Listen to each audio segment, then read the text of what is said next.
Bismillahirrahmanirrahim. Nahmaduhu nusolli ala rasulihil karim. Dari Sayyidina Abu Hurairah radhiyallahu anhu, baginda Rasulullah sallallahu alaihi wasallam bersabda, Allah subhanahu wa ta'ala berfirman, Aku sebagaimana sangkaan hambaku kepadaku. Aku bersamanya jika ia menyebutku. Jika ia menyebutku sendirian, aku pun menyebutnya secara sendirian.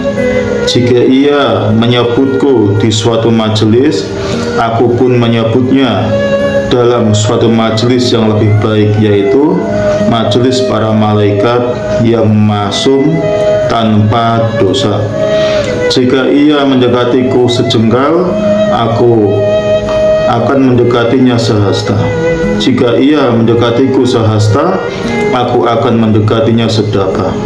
Jika ia mendekatiku dengan berjalan, aku akan mendekatinya dengan cepat. Hadis riwayat Bukhari, Muslim, Ahmad dari kitab Su'abul Iman. Faidah, hadis di atas mengandung beberapa pelajaran penting. Yang pertama yaitu bahwa perlakuan Allah subhanahu wa ta'ala kepada hambanya adalah sebagaimana sanggaan hamba tersebut kepada Allah subhanahu wa ta'ala. Maksudnya agar setiap orang selalu mengharap rahmat Allah subhanahu wa ta'ala dan jangan berputus asa. Kita mengakui bahwa kita adalah orang-orang berdosa yang layak disiksa. Walaupun demikian, kita jangan putus asa dari rahmat Allah subhanahu wa ta'ala. Apa sulitnya bagi Allah subhanahu wa ta'ala yang maha pengasih mengampuni dosa-dosa hamba-hambanya.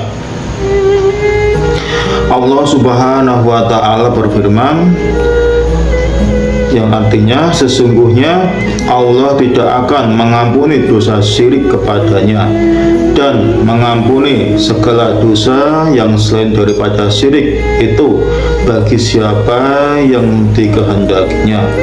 Al-Quran Surat An-Nisa ayat 48. Oleh sebab itu, para ulama menyatakan bahwa iman adalah antara harap dan takut kepada Allah subhanahu wa ta'ala. Suatu ketika baginda Nabi Sallallahu Alaihi Wasallam mendatangi seorang pemuda yang sedang menghadapi sakaratul maut.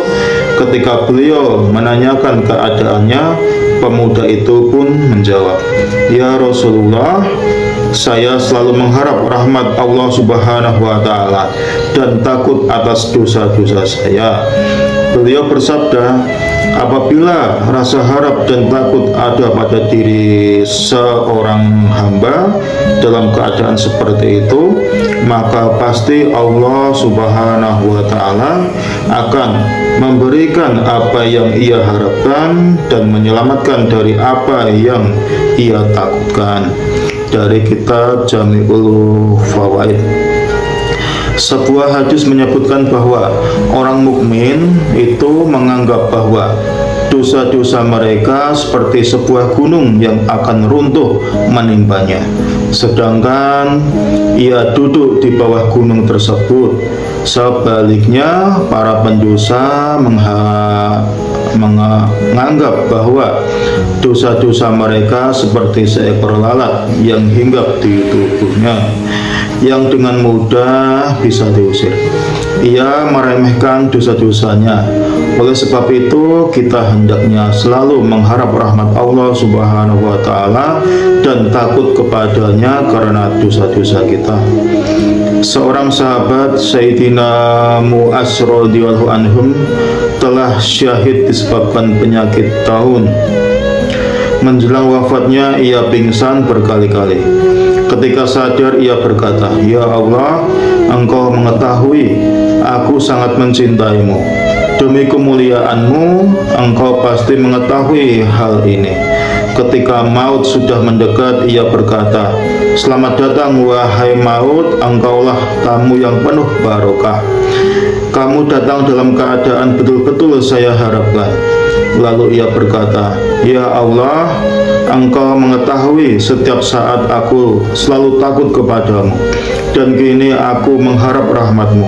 Ya Allah, aku mencintai hidup namun bukan untuk menggali sungai dan berkebun, melainkan untuk menahan haus karena puasa pada musim panas dan untuk bersusah payah demi agama, dan agar dapat duduk bersama para ulama dalam majelis zikir."